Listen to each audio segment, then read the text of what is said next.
In this video, I'm going to teach you a very useful tutorial on how to remove a shortcut icon for a specific application or program here in your Windows 11 desktop without deleting it permanently here in your Windows 11 PC or laptop. So without any further ado, let's begin.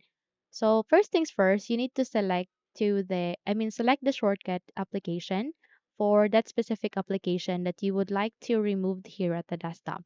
Once you have selected it, please make a right click. Okay, and in that moment, just have to click on this trust bin icon. Okay, and the moment you do it, that doesn't mean that you have deleted it.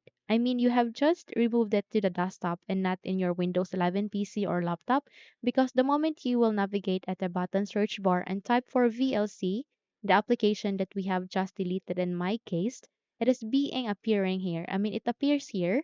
And when I click on open, and when I click on yes, when my user account control would ask me to say yes, okay, I can see that it's working here.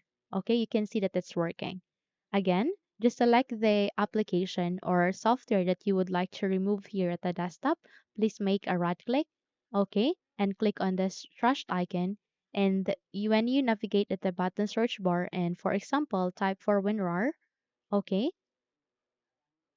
so you can see that it is still here.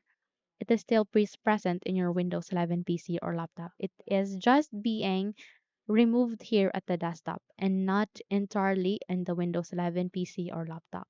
Okay, so that's it. If you think this video helped you a lot, then please don't forget to subscribe, hit the like button as well as the bell icon to be updated for more tutorials like this. Thank you for watching this video and have a good day.